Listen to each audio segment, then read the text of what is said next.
TV রাইটসটা আপনারা press রিলিজের মধ্যে জানতে পারবেন। জিনিসটা হচ্ছে যে আমাদের ইনিশিয়ালি ফ্লোর প্রাইস আমরা পাইনি, তখন এটা নানান অর্গানাইজেশনে যোগাযোগ করে একদম অলমোস্ট ফ্লোর প্রাইসের সমানই পাওয়া গেছে। যেটা হচ্ছে যে এটা ডিফারেন্ট কোম্পানি নিয়েছে। বাংলাদেশের জন্য একজন নিয়েছে, পাকিস্তান মিনার জন্য একজন নিয়েছে, ইউকে ইউরোপের জন্য একজন নিয়েছে, এইভাবে ভাগ করে ইন্ডিয়ার জন্য আলাদা দেওয়া হয়েছে। এইভাবে আপনার ফাইনালাইজ করা হয়েছে। এখন কন্ট্রাক্ট কনফার্মেশনের অবস্থায় আছে। ধরেন ইন্ডিয়া, পাকিস্তান, ইউকে, বাংলাদেশ, এই চারটা ডিফারেন্ট, যেহেতু আমরা এবার জোন ভাগ করে দিয়েছিলাম, হ্যাঁ, সেই জন্যে বেস্ট পসিবল আপনার প্রাইসটা পাওয়ার জন্য এটা করা হয়েছে। অলমোস্ট আমাদের ফ্লোর প্রাইসের কাছাকাছি চলে গেছে, কিন্তু বিডিং হয়েছিল অনেক কম। সেখান থেকে সেই জন্যেই বিডিং, যেহেতু ফ্লোর প্রাইস মিট করা হয়নি, ওই জন্যে তারপরে নানান যারা ইন্টারেস্ট শো করেছিল তাদের সাথে আলাপ করে নানান জনকে দেওয়া হয়েছে। বেসিক্যালি আমার মনে হয় প্রথম ডেফিনেটলি এটা তো definitely one of the reason হতে পারে, হ্যাঁ, যে এটা তো বলা যায় না কেন ইন্টারেস্ট কম। কিন্তু কথাটা হচ্ছে যে এমনি দেশের রাইট নাও একটা ট্রানজিশন পিরিয়ডে যাচ্ছে। ফুটবলে ভালো করেছে, ওই যে আপনার কয়দিন আগে অনেকে বলেছে আইকন আছে, সব কিছু। এটা হচ্ছে একটা টোটাল সিনারিওতে আপনি বলতে পারেন যে এই অবস্থা আছে। প্লাস আরেকটা জিনিস হচ্ছে যে আমাদের সব সময় তো আমরা লং টার্ম নিই। জিম্বা আমাদের অ্যাকচুয়ালি এটা দোষ স্বীকার করে নিতেই হবে যে আমরা অ্যাকচুয়ালি টু লেট করে ফেলেছি এই পাকিস্তানের ইয়েতে।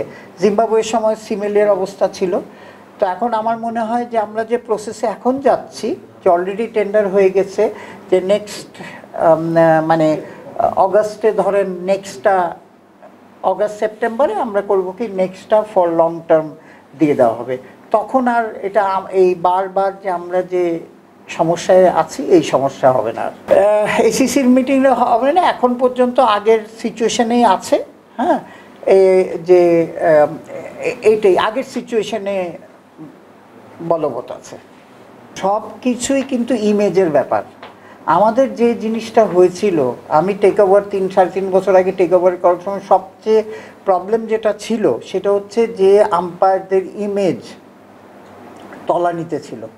তো সুতরাং আমি যদি বলি যে আপনার এই আম্পায়ারদের এই জায়গার থেকে একটা লেভেলে এসছে, এখন সাইমন টাফেলের মতো লোকজন আসলে আমরা নেক্সট লেভেল ট্রেনিংয়ে যেতে হবে, যেটা আমার বাংলাদেশে এখনও উইক আছে। We don't have that facility or that expertise. তো সুতরাং যেরকম ঠিক আছে সৈকত 10 বছর ওই লেভেলে আম্পায়ারিং করলে কিন্তু সেও কিন্তু একটা এরকম সাইমন টাফেলের মতো ট্রেনার হয়ে যাবে।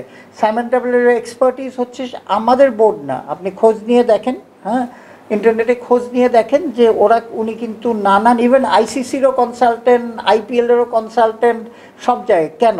নিশ্চয়ই তার একটা ব্র্যান্ড ভ্যালু আছে। তো সুতরাং আমরা ওইটাকেই চাচ্ছি, আর আমরা চাচ্ছি বেসিক্যালি যাতে আম্পায়াররা প্রফেশনালি এই জিনিসটা নেওয়া হয়। সেই হিসাবে কিন্তু দেখেন আমরা গত 2-3 বছর ধরে যে চেষ্টা করা হচ্ছে, আপনাদের তার রেমিউনারেশনেও কিন্তু আপনি বিপিএলে এক সময় 12,000 টাকা পেত 3 বছর আগে, আজকে কিন্তু তারা 50,000 টাকা পাচ্ছে। তো এইটা কিন্তু একটা প্রফেশন হিসাবে নিলেই আমরা ভালো লোক পাবো, ইন্টেলিজেন্ট লোক পাবো, স্মার্ট লোক পাবো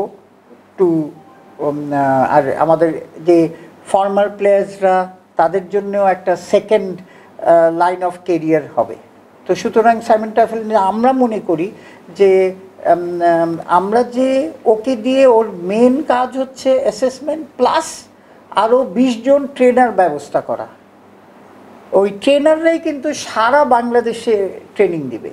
তো এটা ছড়িয়ে ক্রিকেট ছড়াতে হলে তো আপনার কিউরেটর থেকে শুরু করে কোচেস থেকে শুরু করে আম্পায়ার থেকে শুরু সব কিছু, ইভেন আপনাদের সাংবাদিকদেরও ছড়িয়ে দিতে হবে সারা বাংলাদেশে।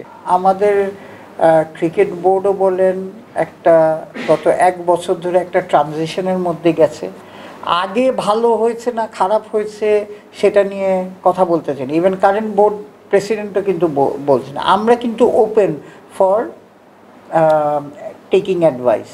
তো আপনারা যেটা বলছেন আমি ডেফিনেটলি নেক্সট বোর্ড মিটিংয়ে আমি তুলব, হ্যাঁ, এটা তুলে এটার ডেফিনেটলি লজিক্যালি যতটা সম্ভব we will do. I will definitely speak with the president and the board আপনাদের সাজেশন, কারণ আমরা তো দেখছেনই যে আমরা কিন্তু এই প্রেসিডেন্ট আসার পরে আমরা যেটা করার চেষ্টা করতেছি ক্ল্যারিটি রাখার জন্যে।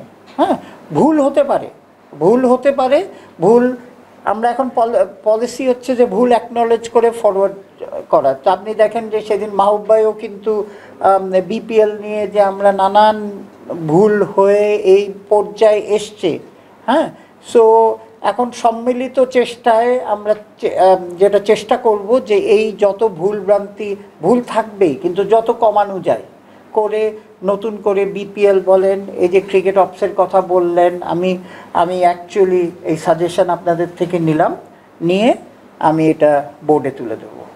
এখন দেখা হচ্ছে, হ্যাঁ সেটা তো ডেফিনেটলি এখনও তো একটু ওয়েট ওয়েদার অনেক কিছুই আছে।